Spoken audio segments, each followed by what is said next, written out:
8 जून के बाद hotel, restaurant, shopping malls और धार्मिक स्थल खुलेंगे। 3 चरणों में खुलेगा लॉकडाउन। कंटेनमेंट जोन में 30 तक पाबंदियां। मध्य प्रदेश, पंजाब, बंगाल ने लॉकडाउन और बढ़ाया। कोरोना संक्रमण से हालात भयावह होते जा रहे हैं। न सिर्फ संक्रमितों की संख्या बढ़ रही है, बल्कि मरने वालों का भी ग्राफ बढ़ रहा है। देश में एक दिन में 8,406 नए मामले, 279 लोगों की मौत। 5 राज्यों में बढ़ते संक्रमण ने बिगाड़ा ग्राफ। आधे से ज्यादा मामले इन्हीं राज्यों से। वंदे भारत अभियान के तहत IGI इंदिरा गांधी अंतर्राष्ट्रीय एयरपोर्ट से मॉस्को रवाना हुई उड़ान का पायलट कोरोना से संक्रमित पाए जाने पर बीच रास्ते से ही विमान को वापस दिल्ली बुलाया गया। प्रधानमंत्री नरेंद्र मोदी ने शनिवार को लोगों से एक दस्तावेज साझा किया, जिसमें उनके दूसरे कार्यकाल के दौरान विकास यात्रा, सशक्तिकरण और सेवा का विवरण दिया गया है। अनुच्छेद 370 CAA व करतारपुर कॉरिडोर को बड़ी उपलब्धि मानता है गृह मंत्रालय। मुख्यमंत्री अरविंद केजरीवाल ने शनिवार को डिजिटल प्रेस वार्ता में कहा कि दिल्ली में कोरोना के केस बढ़ रहे हैं। यह चिंता का विषय है, लेकिन घबराने की बात नहीं है। हम पूरी तरह तैयार है। सरकार कोरोना से 4 कदम आगे है। कोविड-19 लॉकडाउन के दौरान मुंबई शेयर बाजार का सेंसेक्स 23% बढ़ गया है, लेकिन कुछ ब्लू चिप कंपनियों के शेयर्स के भाव 26 से 78% उछल गए। रिलायंस के अध्यक्ष मुकेश अंबानी के बाजार पंजीकरण में सर्वाधिक वृद्धि हुई है। उनका बाजार पंजीकरण 78% बढ़कर 5.67 लाख करोड़ से 10.07 लाख करोड़ रुपए तक पहुंच गया। अदानी समूह के गौतम अदानी का बाजार पंजीकरण 1.17 लाख करोड़ रुपए से बढ़कर 1.68 लाख करोड़ हो गया। कोरोना संक्रमण की शुरुआत में भारत टेस्टिंग किट आयात करता था, लेकिन अभी प्रति माह देश में 30 लाख किट बनाए जा रहे हैं। कोरोना टेस्टिंग किट के मामले में जून में भारत होगा आत्मनिर्भर। राष्ट्र के नाम पत्र लिखकर प्रधानमंत्री ने दोहराया आत्मनिर्भरता का मंत्र। एक भारत ही श्रेष्ठ भारत की गारंटी है।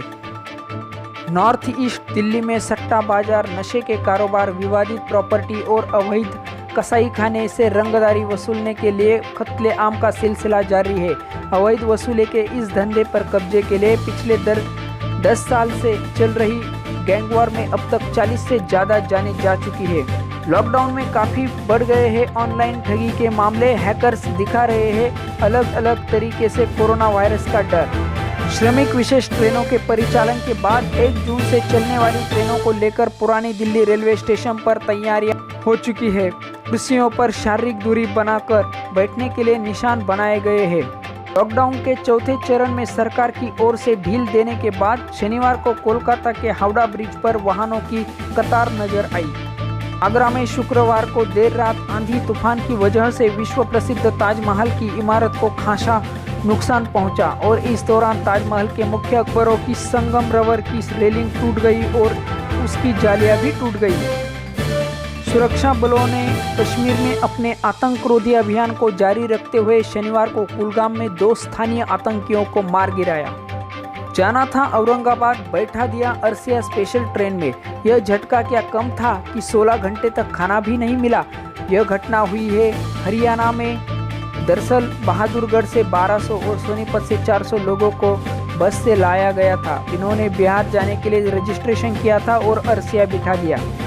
संकट की घड़ी में हर इंसान सबसे पहले खुद को और अपनों को बारे में सोचता है। ऐसे में अगर कोई दूसरों की मदद के लिए आगे आ जाता है तो वह मसीहा से कम नहीं होता। ऐसी ही अभिनेता सोनू सूद अब मसीहा की तरह श्रमिक प्रवासियों की मदद कर रहे हैं। जम्मू कश्मीर ने नए दौर में कदम रखा ही था कि कोरोना वायरस से सामना हो गया। ऐसे में कश्मीर की युवा पीढ़ी सामने आकर लोगों को मास्क बांटने का काम कर रही है।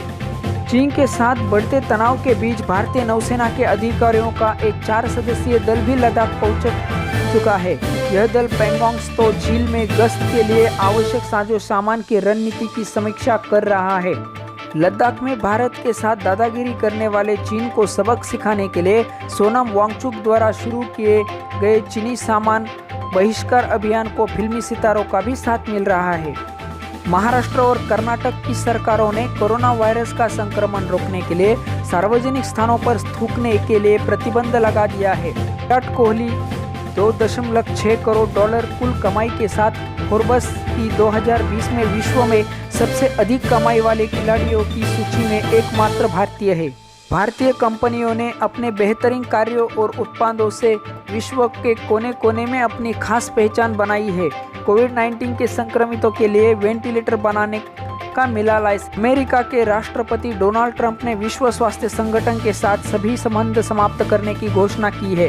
ट्रंप ने आरोप लगाया कि विश्व स्वास्थ्य संगठन चीन के हाथों की कठपुतली है।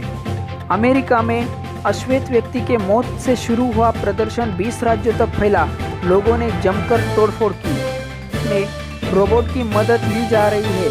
उच्च तकनीक से इस रोबोट्स को बेल्जियम की कंपनी जोराबॉट्स ने विकसित किया है।